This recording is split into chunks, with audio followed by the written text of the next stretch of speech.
Welcome to Mr. Hutchings History, where the past comes alive. Let's dive into today's story. All right, so buckle up, everybody, because we're heading back to the Cold War, but with a Canadian twist this time. Interesting. We're going on a deep dive into this podcast episode from Mr. Hutchings History. Okay. It's called Cold War Surveillance and Canada's Left, the Pro-UNC Era. Catchy. So how did Cold War paranoia, actually affect Canada? Right. We're going to uncover the government surveillance that was aimed at the nation's left wing. Okay. And the consequences were pretty crazy. I bet. We're talking secret programs, suspected communists, even a diplomat who died. And this all happened right here in Canada. It's funny how people often just think about McCarthyism in the U.S. when they think about Cold War paranoia. Right. But Canada had its own version of this, Yeah, it's like that fear was contagious or something. We're talking the 1950s, tensions are high, and that fear of communism was spreading everywhere. Canada, a country known for diplomacy, still felt this pressure to get rid of any potential communist threat. Yeah, whether it was real or just perceived, right? Exactly. And this is where PROFUNC comes in. PROFUNC. Short for prescribed functionaries. That sounds like something straight out of a spy movie. I know, right? Imagine this.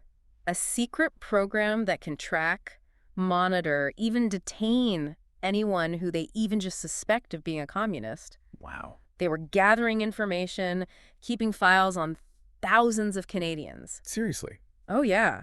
And it had some disturbing similarities to the internment of Japanese Canadians during World War II. That's a scary thought, the government keeping files on thousands of people because of their political beliefs. Yeah. So who exactly were they targeting with this program? Well, groups like the Communist Party of Canada and its political wing, the Labour Progressive Party, were the main targets. Okay. But honestly, their influence was pretty small. So they weren't really that big of a threat? Not really. Okay. But PROFUNC went way beyond just those groups. Who else did they go after? Activists, union leaders, even academics. The suspicion was widespread. It's really surprising. So basically, even just expressing views that were a little bit left-leaning could get you on the radar. Pretty much. But this is the peak of the Cold War, right? I guess you could say that the fear was kind of justified because of what was going on in the world. Well, the government was definitely influenced by what was happening in the U.S., and they were really determined to stop any potential communist threat, no matter how small. They even had plans for internment camps, which is just a really dark part of Canadian history. It's hard to believe that Canada would even consider something like that. Yeah. You mentioned a diplomat's death earlier. How does that fit into all this paranoia? Oh, that's where the story of Herbert Norman comes in. How's that? He was a Canadian diplomat and former ambassador to Egypt. Okay. His death became a symbol of how extreme things got during this time. So what happened? Well, in 1957, some U.S. Senate documents came out alleging that Norman had communist ties, even though he had a long career serving Canada. Were the accusations true? Well, Lester B. Pearson, who was Canada's Minister of External Affairs at the time, defended Norman pretty strongly. What did he say? He said that any past communist ties that Norman had were purely academic, from his university days. Oh, so they were trying to make him guilty just because of who he knew or something? Yeah, basically. Wow. Norman's death caused outrage across Canada. Many people saw it as the U.S. interfering in Canadian affairs. Oh, I can see why people would be upset about that. Definitely. So we've got this secret program targeting people they think are communists, a diplomat dying because of accusations, and a government that's completely freaked out about the Cold War. It was a tense time, that's for sure. What happened to Canada's left-leaning groups during all of this? Oh, they were hit hard, especially labor unions. They faced constant scrutiny. Why unions? Well, they were seen as places where communist activity could be happening, so they had a lot of trouble doing what they needed to do. So even if you weren't a communist, being involved with left-leaning politics or labor organizing could make you a target. Yeah, pretty much. That's crazy. It was a tough time for anyone who didn't agree with the mainstream views. It must have been really hard, maybe even dangerous, to speak up for those causes. You're telling me it was a risk, for sure. This is all so unsettling, realizing that this kind of fear and suspicion was happening in Canada. Right. You said Canada's approach was less extreme than the U.S., but it still sounds pretty harsh. Oh, yeah. So how do historians view all of this? What's the historical take on Canada's actions during the Cold War? Well, there are a lot of different perspectives on this. Like what? Well, some historians, the liberal internationalists, they say that surveillance was a necessary response to the threat of communism. Interesting. They argue that the government was trying to find a balance, protecting national security, while also trying to uphold individual rights. Right. They point out that Canada never went as far as the U.S. did with McCarthyism and those HUAC hearings, you know? Yeah. So they're saying it was kind of necessary evil. In a way, yeah. But you said there are other viewpoints too, right? Oh, yeah, definitely. Okay. Then you've got the Marxist historians. They see things totally differently. What do they say? Well, they believe that programs like PROFUNC weren't really about national security. They think it was all about suppressing labor movements and stopping people from speaking out against the government. That's a very different take. Yeah, it's all about power dynamics for them. So they're saying it was the ruling class trying to stay in power. Exactly. And the fact that so many union organizers and labor activists were targeted by surveillance, well, that supports their view. It's amazing how different perspectives can paint such different pictures of the same events. It really is. So depending on your viewpoint, Canada's actions could be seen as a necessary response to a real threat, or as a deliberate attempt to silence opposition. It all depends on how you look at it. Wow. So we've got this whole secret program going on, a diplomat dying under suspicious circumstances, and a government that's super anxious about the Cold War. It was a pretty intense time. But to understand this paranoia, we need to see how it played out in everyday life for Canadians, right? Absolutely. So let's take a closer look at how this fear and anxiety affected different industries, social groups, and even people's personal lives. Sounds good. And we'll start with the labor movement. Okay. Because unions, often linked to left-leaning politics, were under constant suspicion during this time. That's right. It sounds like we're about to uncover some pretty incredible stories about how this fear really spread throughout Canadian society. You bet. So stick with us as we dive deeper into the heart of Cold War paranoia in Canada. I'm ready. Great. Let's do it. The government was really worried about communists getting into labor unions. Right. They actually had screening programs in important industries just because someone was in a union. So, like, if you worked on the Great Lakes as a dock worker or in some kind of defense plant, just being in a union could get you investigated. Exactly. And it wasn't just the regular workers either. Oh, so they were going after the leaders, too. Yeah, the union leaders who supported progressive policies, they really had it rough. What kind of policies? Things like socialized healthcare or nationalizing certain industries. They would get blacklisted, blocked from being leaders, even accused of being communist sympathizers. Wow, that's kind of scary. You know, how easily fear can be used to take away people's basic freedoms. It is. People lost their jobs and their reputations based on almost nothing, just suspicion. It makes you wonder how many good ideas, solutions to problems were never even talked about because people were too afraid to speak up. That's a really good point, and it's something to think about even today. Yeah, with all the new challenges and threats we face. We have to learn from what happened in the past and make sure we don't give up our freedoms just for security. Yeah. History shows us over and over that when people are afraid and suspicious of each other, it's our freedoms that suffer. This deep dive has been really eye-opening, learning about this dark part of Canadian history that most people don't even know about. Yeah, it's important to remember that even in a country like Canada, known for being peaceful and tolerant, those darker impulses can still come out, especially when there's fear and paranoia. It really makes you think about that balance between security and freedom and how important it is to protect people's rights even when things are tough. Absolutely. But before we get too philosophical, let's go back to E. Herbert Norman. Okay.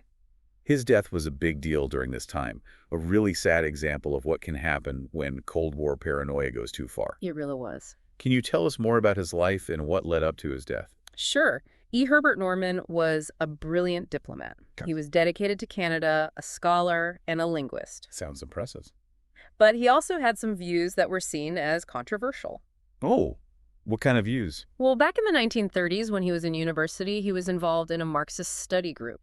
A lot of intellectuals back then were interested in leftist ideas. Right. But as the Cold War got more intense, those past associations came back to bite him. So even though it was just academic stuff from when he was younger, it was enough to make people suspicious of him. Unfortunately, yeah, and the FBI had been watching him for years. Really? They shared their files with the RCMP, and soon Norman was being investigated by his own government. Like he was being punished for thoughts he had years ago. It really shows how easily someone's life can be ruined just because of who they knew or what they might have believed in the past. And in his case, it led to his death. Yeah, in 1957, while he was working as Canada's ambassador to Egypt, Norman was accused of being a communist again. Oh, no. This time it was from hearings held by a U.S. Senate subcommittee, and these accusations were all over the news. So even though he was a respected diplomat representing Canada, he was still attacked by the U.S. Yeah, the U.S. had a lot of power and influence back then, especially in this part of the world. It's like Canada was caught in the middle of the Cold War, with its own citizens at the mercy of a superpower that was obsessed with finding communists. That's a good way to put it. So what happened to Norman? Well, for him, it was just too much. Even though he had been investigated and cleared by Canada multiple times, the constant accusations got to him. It's so sad to think that someone who dedicated his life to serving his country was driven to suicide because of unfounded suspicions. It's a tragic story. What did Canada do about this? Norman's death created a big rift between Canada and the U.S., at least for a while. I can imagine. Pearson was really angry. He saw it as an attack on a loyal Canadian, and he publicly criticized the U.S. and even threatened to stop sharing intelligence with them. Wow, that's a pretty bold move for Canada, especially during the Cold War. It was, but Norman's case showed how complicated the relationship between the two countries really was. Yeah, they were allies against a common enemy, Yeah. but there was also this tension, this power imbalance. Exactly. Something that still affects the relationship between Canada and the U.S. today. Definitely. But Norman's story really shows how devastating this Cold War paranoia could be. It wasn't just about politics. It was about real people's lives being ruined. That's an important point. The Cold War wasn't just some far-off conflict. It had a real impact on people and communities here in Canada. And those scars are still felt today. They are. It makes you think about the wider impact of all this. Did this climate of fear and suspicion change Canadian society in a lasting way? It definitely did. How so? Well, you can see the legacy of the Cold War in everything from our culture to our politics. It even shaped how Canadians see themselves. So even though the Cold War is over, its effects are still felt in Canada today. Exactly. It feels like we've only just begun to understand this complex and fascinating part of our history. We've talked about the secretive world of Cold War surveillance, the tragic case of Herbert Norman, and how Canada and the U.S. interacted during this tense time. Right. But there's still so much more to explore. It feels like we've uncovered this whole secret world in Canadian history. Secret programs, political stuff, and the tragic story of Herbert Norman. Yeah. It really shows how the Cold War wasn't just happening somewhere else. It had a real impact here in Canada. It definitely did. And as we continue to look at this period, we have to remember that there are different ways to interpret these events. Right. We talked about those different historical viewpoints earlier. The liberal internationalists, the Marxists, the realists, and the revisionists. Okay. Each one gives us a unique way to understand the Cold War and its legacy. So let's go through those perspectives a bit more, starting with the liberal internationalists. Okay. How did they explain Canada's actions during this time? Well, liberal internationalists see Canada's actions as a necessary response to the threat of communism spreading. They argue that the government was trying to find a balance between protecting national security and upholding individual rights. So they might say that Canada never went as far as the U.S. did with McCarthyism and those HUAC hearings? Exactly. They might also point out that Canada worked with allies like the U.S. and the U.K. to try to contain communism. Right. To them, this shows that Canada was committed to democratic values and wanted to defend them on a global scale. So it's a perspective that emphasizes practicality and principles, portraying Canada as trying to navigate a complex and dangerous world. That's right. But as you said, this isn't the only way to view this period. Not at all. Okay, what about the Marxist historians? What do they say? Marxist historians have a much more critical perspective. Okay. They see these events through the lens of class struggle. They see the Cold War as a conflict between capitalism and communism, with Canada siding with the capitalists. So they would say that programs like POFUNC weren't really about national security, Right. but more about stopping labor movements and silencing people who disagreed with the government. Exactly. For them, it was about the wealthy and powerful protecting their interests, even if it meant hurting the working class. And the fact that so many union organizers and activists were targeted supports that view. It's fascinating how different perspectives can completely change how we see the same events. It really is. So depending on your viewpoint, Canada's actions could be seen as either a necessary response to a real threat or a way to silence opposition. Exactly. Now, the realists have a different take. What do they say? They focus on the global power struggle between the U.S. and the Soviet Union. So they might argue that Canada, being right next to these two superpowers, had to side with the U.S. That's right. For realists, it was about survival. They see Canada's actions, the surveillance, the intelligence gathering, as necessary to protect itself in a dangerous world. It paints a picture of Canada as a strategic player in the Cold War. Yeah. But it also makes you wonder how much control Canada really had over its own future during this time. That's a good question. Okay, lastly, what about the revisionists? The revisionists tend to have a more nuanced view. Okay. They acknowledge the real fears around communism, but they argue that Canada's response was often too extreme and not really justified by the actual threat. So they might point to Herbert Norman as an example of how paranoia could ruin someone's life, even someone who is loyal and dedicated to Canada. Exactly. They also criticize how the whole Cold War narrative was used to suppress dissent and silence people with different opinions. So for them, the Cold War was a time of both real danger and exaggerated fear. That's a key takeaway from the revisionist perspective. Hmm. They want us to look beyond simple ideas of good versus evil and recognize how complex this era was and the human cost of the policies from that time. It challenges us to really think about the stories we've been told about the past and how those stories might be influenced by ideology and power. Absolutely. So as we wrap up this deep dive, what can we learn from this period in history? That's a good question. The Cold War may be over, but a lot of the themes we've talked about feel very relevant today. You're right. Things like fear, surveillance, and silencing dissent, they're still issues we're dealing with. What are some of the key lessons we can take from this period and apply to the challenges we face today? Well, first, we need to be careful about people using fear to control us and spread propaganda. Right. Because those in power often use fear to justify their actions and silence anyone who disagrees with them. So we need to think critically and question what we're being told. Exactly. And try to see things from different perspectives, just like we did today. Exactly. Second, we need to protect our civil liberties, things like freedom of speech, freedom of assembly, and due process. These are really important for a democracy to work properly. Yes, and they shouldn't be taken for granted, especially when things are tough. That's a powerful lesson in our time when surveillance and data collection are becoming more common. Absolutely. And finally, we need to build a society where people trust and understand each other. Our strength comes from our diversity and our ability to come together, not tear each other apart. That's a really important message, especially now when things feel so divided.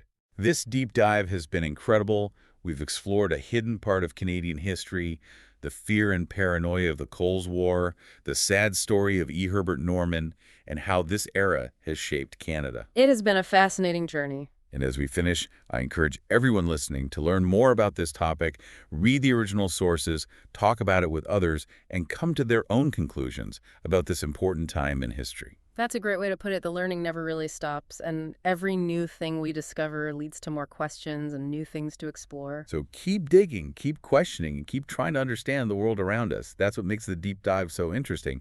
Until next time. Thanks for listening to Mr. Hutchings History. Keep exploring, and we'll see you next time.